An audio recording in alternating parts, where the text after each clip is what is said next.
നമസ്കാരം. എല്ലാ പ്രിയപ്പെട്ട കൂട്ടുകാർക്കും ബാസിസ് അക്കാഡമിയുടെ ഇന്നത്തെ വീഡിയോയിലേക്ക് ഹാർദമായ സ്വാഗതം.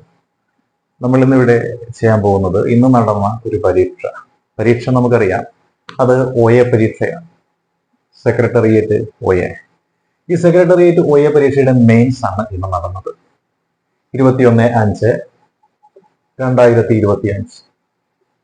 അപ്പോൾ ഈ ഒരു പരീക്ഷ കഴിഞ്ഞു. ഇനി വരേണ്ടത് ഈ പരീക്ഷയിൽ വിജയിച്ച ആളുകളുടെ ഒരു റാങ്ക് പട്ടികയാണ്. ആ റാങ്ക് പട്ടികയിൽ എത്രത്തോളം ആളുകൾ ഉൾപ്പെടുത്തുമെന്ന് എനിക്കറിയില്ല, നിങ്ങൾക്കും അറിയില്ല. നിലവിൽ ഇപ്പോൾ പബ്ലിക് സർവീസ് കമ്മീഷൻ അറിയില്ല, ആ ഒരു സമയത്ത് മാത്രമേ അറിയാൻ പറ്റുള്ളൂ. എങ്കിലും നമ്മൾ ഒരു ഊഹം, നിഗമനം എന്നൊക്കെ പറഞ്ഞ പോലെ ഒരു 1000 പേരിൽ താഴെയുള്ള ഒരു ലിസ്റ്റ്, അല്ലെങ്കിൽ ഒരു 1000-ഓളം ആൾക്കാരുടെ ലിസ്റ്റ്, ഒരു 800 മുതൽ 1000 വരെയുള്ള ആളുകളുടെ ലിസ്റ്റ് ആയിരിക്കാം ഇടുക എന്ന് നമുക്ക് പ്രതീക്ഷിക്കാം. അങ്ങനെ ഒരു ലിസ്റ്റാണ് ഇടുന്നതെന്നുണ്ടെങ്കിൽ എത്ര പേർക്ക് ഈ ഒരു 800 പേരിൽ അല്ലെങ്കിൽ 1000 പേരുടെ ഉള്ളിൽ ഉൾപ്പെടുവാനായിട്ട് സാധിക്കും? അതാണ് നമ്മൾ ഇന്നത്തെ ഈ ഒരു വിശകലനത്തിലൂടെ ഉദ്ദേശിക്കുന്നത്.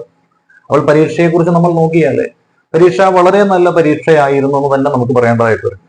എളുപ്പമുള്ള ചോദ്യം ആയതുകൊണ്ടാണ് നല്ല പരീക്ഷ എന്ന് പറയുന്നത്. പക്ഷെ പരീക്ഷ നല്ലതെന്ന് പറയുന്ന ആരംഭത്തിലല്ല, പരീക്ഷ കട്ടിപ്പരീക്ഷയാണെന്നുണ്ടെങ്കിൽ അല്ലെ, വളരെ അപൂർവമായിട്ടുള്ള കാര്യങ്ങളൊക്കെ വെച്ചൊക്കെ ചോദിക്കുന്ന ഒരു പരീക്ഷയാണെങ്കിൽ, സബ്ജക്ട് നല്ല രീതിയിൽ പഠിച്ചിട്ടുള്ള ആളുകൾക്ക് എഴുതാനായിട്ട് സാധിക്കുന്ന പരീക്ഷയാണെങ്കിൽ അത്തരം പരീക്ഷയാണ് നമ്മൾ നല്ല പരീക്ഷ എന്ന് വിലയിരുത്തുന്നത്. ഇത് മോശമാണെന്നല്ല പറയുന്നത്. സാധാരണഗതിയിൽ എന്താണ്, അറിയാമായിരുന്ന കാര്യമല്ലേ എന്ന ചിന്ത പല ആളുകൾക്കും ഉണ്ടാകുന്ന ഒരു പരീക്ഷ. ഇന്നത്തെ പരീക്ഷയിൽ ഒരുപാട് ആളുകൾ പരീക്ഷ എളുപ്പമാണല്ലോ എന്ന് കരുതി എന്ത് ചെയ്യുന്നുണ്ട്, ഒരുപാട് ചോദ്യങ്ങൾ കയറി ചെയ്യും. അങ്ങനെ ചെയ്തു കഴിയുമ്പോൾ അബദ്ധവും പറ്റും. ഇന്നത്തെ പരീക്ഷയ്ക്ക് ഒരു 80 ചോദ്യങ്ങൾക്ക് മുകളിൽ ചെയ്ത ആൾക്കാരുണ്ടെങ്കിൽ ഉറപ്പാണ് അവർക്ക് മിനിമം 10 ചോദ്യങ്ങളെങ്കിലും അവർ നെഗറ്റീവ് ആക്കിയിട്ടുണ്ട്. അതിൽ യാതൊരു സംശയമില്ല. അപ്പോൾ ഇന്നത്തെ പരീക്ഷയുടെ ചോദ്യങ്ങളൊക്കെ നമ്മൾ നോക്കിയാൽ ഇംഗ്ലീഷ്, മാത്സ്, മലയാളം 30 മാർക്കാണ്. ഈ 30 മാർക്കിൽ നല്ല രീതിയിൽ പഠിക്കുന്ന ആൾക്കാർ കാണും, പഠിക്കാതെ വരുന്ന ആൾക്കാരും കാണും. എങ്ങനെയൊക്കെ കിടന്ന് നോക്കിയാലും 20 മാർക്ക് എന്ന് പറയുന്നത് ഒരുവിധം പഠിച്ചേണ്ട ഒരു നല്ലത് കിട്ടുന്നതാണ്. ഇനി എങ്ങാനും ചില ആളുകൾക്ക് തെറ്റിക്കഴിഞ്ഞാൽ ഒരു 24-നും 20-നും ഇടയിലുള്ളൊരു മാർക്ക് ഈ ഒരു മേഖലയിൽ നിന്ന് നേടാനായിട്ട് സാധിക്കും. 24 മാർക്ക് എന്ന് പറയുന്നത് ആവറേജ് പഠിക്കുന്ന ഒരാൾക്ക് ഇംഗ്ലീഷിനും മലയാളത്തിനും കണക്കിനും നേടാനായിട്ട് സാധിക്കുന്ന ഒരു മാർക്ക് തന്നെയാണ് ഈ പറയുന്ന ഒരു 24 മാർക്ക് എന്ന് പറയുന്നത്. ഇനി ഇപ്പുറത്ത് നമ്മൾ എടുത്തു കഴിഞ്ഞാൽ 70 മാർക്കാണ് current affairs, constitution, English, geography, economics, important acts, Kerala governance, science എന്നീ മേഖലകളിൽ ചോദിച്ചിരിക്കുന്നത്. അപ്പോൾ ഈ 70 ചോദ്യങ്ങൾ അതിൽ നിന്നുണ്ട്.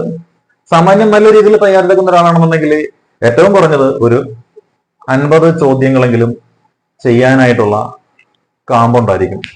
അപ്പൊ അങ്ങനെ നോക്കിയാൽ ഒരു ശരാശരി പഠിക്കുന്ന ഒരു ആള്, അതായത് സിലബസ് ഒക്കെ പൂർത്തീകരിച്ചിട്ടുള്ള ആളാണ് ഞാൻ ഉദ്ദേശിക്കുന്നത് കേട്ടോ, അവിടുന്ന് ഇവിടുന്ന് തോണ്ടി പിടിച്ചിട്ടുള്ള ആളല്ല. അപ്പൊ സിലബസ് ഒക്കെ പൂർണ്ണമായിട്ടും പഠിച്ചിട്ടുള്ള ഒരു ശരാശരി പഠിതാവിനെ സംബന്ധിച്ച് ആക്ഷേപമില്ലാതെ ആൾക്ക് ഒരു 75 ചോദ്യങ്ങളെങ്കിലും ചെയ്യാൻ പറ്റും, അറ്റൻഡ് ചെയ്യാനായിട്ട് സാധിക്കും. ഒരു അറ്റംപ്റ്റ് 75 ക്വസ്റ്റ്യൻസിന്റെ അറ്റംപ്റ്റ് നടത്തുന്ന ഒരാളാണ്.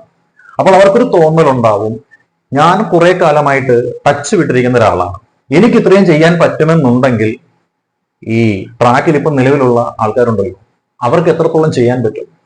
പിന്നെ അവരെ ഭരിക്കുന്ന മറ്റൊരു ചിന്താഗതിയുണ്ട്.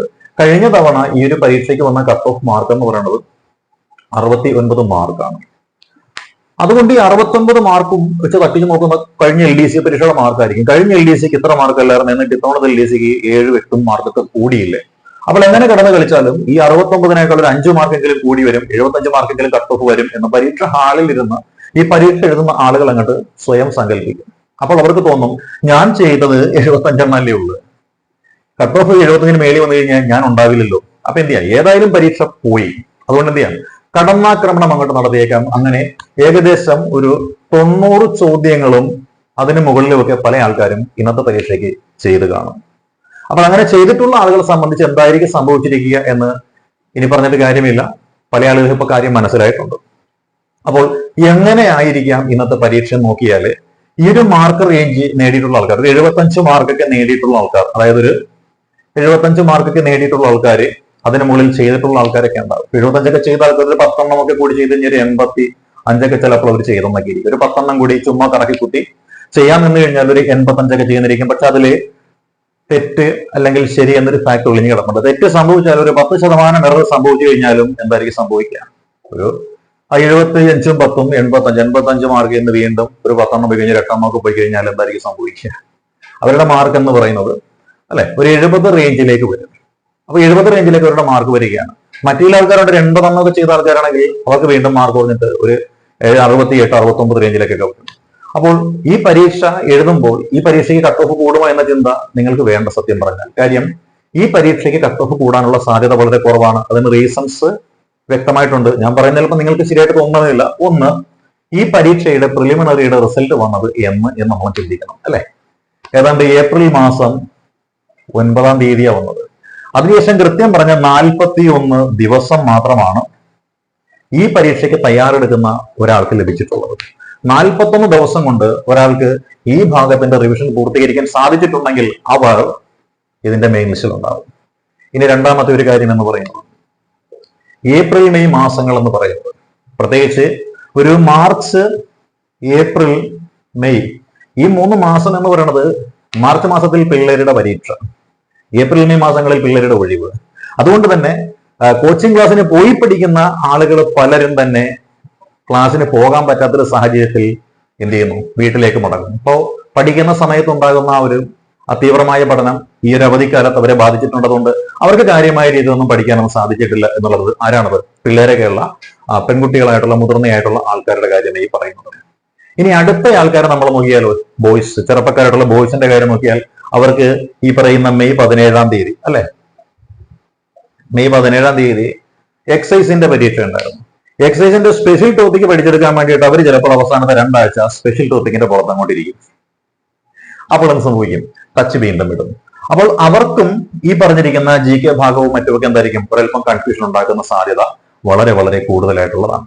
ഇനി വരുന്ന ആൾക്കാരുണ്ടെങ്കിലോ, മറ്റുള്ള ആൾക്കാരുണ്ടെങ്കിൽ അവർക്ക് ഈ പറഞ്ഞ 21-ാം തീയതി സെക്രട്ടേറിയറ്റ് അസിസ്റ്റന്റിന്റെ പരീക്ഷ, ഡിഗ്രി ലെവൽ പരീക്ഷ കോൺസെൻട്രേറ്റ് ചെയ്യുന്ന ആൾക്കാരാണ് അവരെന്നുണ്ടെങ്കിൽ അവര് സെക്രട്ടേറിയറ്റ് അസിസ്റ്റന്റിന്റെ സിലബസ് പഠിച്ചു തീർക്കാനുള്ള ഭയങ്കരമായ തീവ്രമായ ശ്രമത്തിലായിരിക്കും. അതുകൊണ്ട് തന്നെ ഈ ഒരു ലെവലിലേക്കുള്ള ചോദ്യങ്ങളൊന്നും ചെയ്യാനോ മറ്റൊന്നും അവർ തയ്യാറാവുകയില്ല.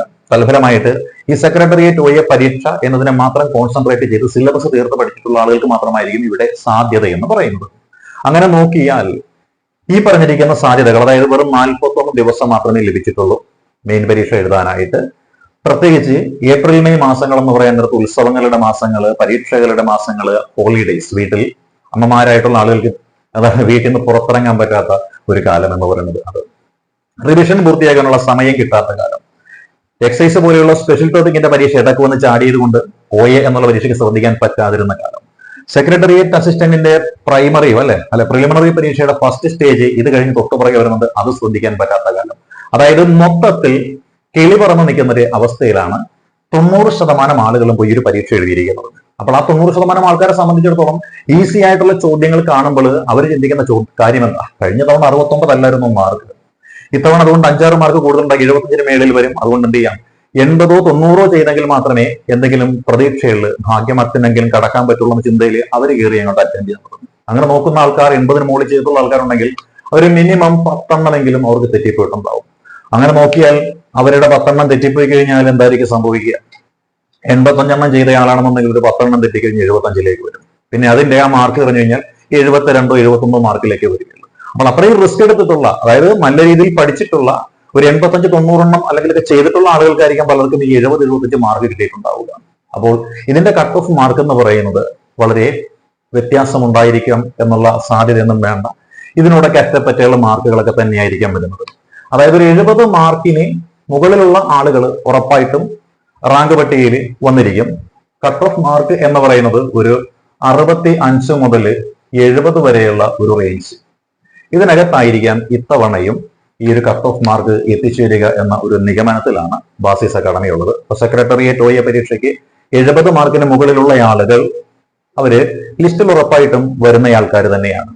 ഇനി ഈ ഡെലീഷനും മറ്റു കാര്യങ്ങളൊക്കെ ഉണ്ട്. ഇപ്പൊ വന്നിരിക്കുന്ന ഒരു പ്രൊവിഷണൽ കീ വെച്ചിട്ടായിരിക്കും പലരും മാർക്ക് നോക്കിയിരിക്കുന്നത്. ഇനി അത് ചലഞ്ച് ചെയ്ത് ഒരു 4-5 ചോദ്യങ്ങളൊക്കെ ഡിലീറ്റ് ചെയ്യപ്പെട്ട് കഴിഞ്ഞു കഴിഞ്ഞാൽ ഈ മാർക്കിന്റെ അനുപാതം എന്ന് പറയുന്നതൊക്കെ മാറും. അങ്ങനെ വന്നു കഴിഞ്ഞാൽ ഒരു 65-നും 70-നും ഇടയിലാണ് നിങ്ങളുടെ മാർക്ക് കിട്ടിയിരിക്കുന്നുണ്ടെങ്കിൽ നിങ്ങൾ ഈ പറയുന്ന ആ ഒരു കട്ട് ഓഫ് മാർക്ക് നേടാനുള്ള സാധ്യത വളരെയധികം കൂടുതലാണ് എന്ന് മാത്രമാണ് ബാസിസ് അക്കാഡമിക്ക് പറയുവാനുള്ളത്. അപ്പോൾ ഇന്നത്തെ സെക്രട്ടേറിയറ്റ് ഒയ പരീക്ഷയെ സംബന്ധിച്ചുള്ള ബാസിസ് അക്കാഡമിയുടെ വിശകലനം നിങ്ങൾക്കായി സമർപ്പിക്കുന്നു. All the best.